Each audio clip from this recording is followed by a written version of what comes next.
she doesn't feel that she was held back in any aspect, whether it was her career, her personal life, her romantic life. I do wonder if this was her version of emerging adulthood because she did go on to have a second marriage, a child, and she went to school to become a cosmetologist, which was a rewarding career for her.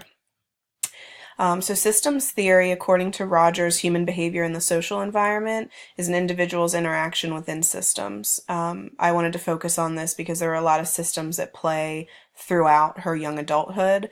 Her role within her relationship or her marriage was interesting to me because of the way it changed. She wanted that role to be wife, however, it changed to primarily a caretaker. And then when she was ready to transition back into a wife after his liver transplant and his improving health, he was still very dependent on her and he was not willing or able to move back into the husband role, which ultimately led to entropy within the system. They divorced after about 10 years of marriage. So, even though as she talks about the circumstances were there, when those circumstances changed, it didn't matter because the roles and the normality of that relationship didn't go back. So that was very interesting.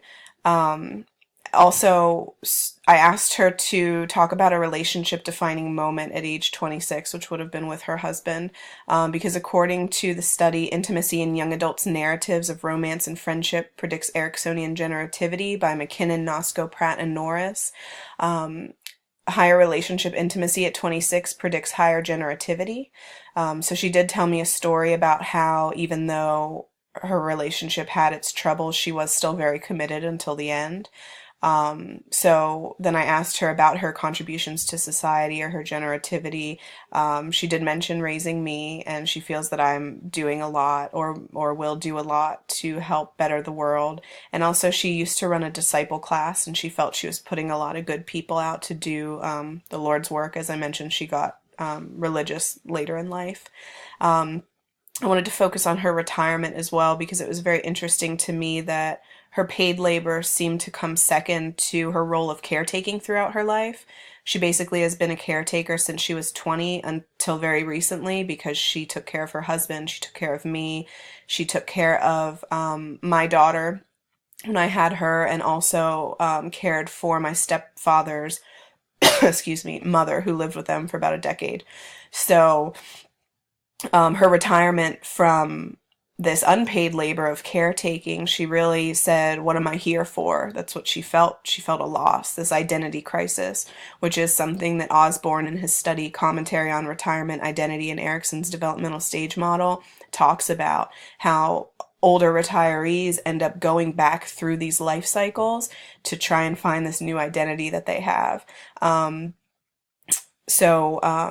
She did feel that, although talking about other people that she's seen, it wasn't as bad, such as my stepdad. He had a really rough time. So she said that she fared pretty well in that area.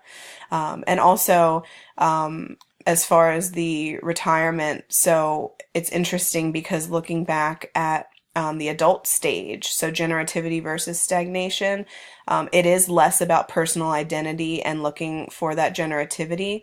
So when we talk about retirement and people then searching for that identity, it really takes them through a lot of different feelings because if they're starting to separate themselves from themselves and working towards something better, and then this retirement comes along, this identity shift, it can really throw a wrench in everything because it doesn't make sense to pull away and then pull back.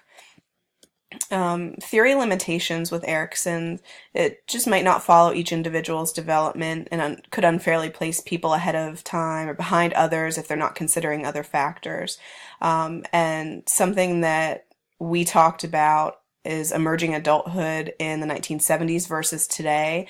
And my mom admitted that her generation spoiled our kids. She believes that they're not ready for, adulthood as she was at 18. And she said that that's the biggest lesson she's learned from parenting, is that she feels she did it right, that she allowed me to grow up in the same way that she did.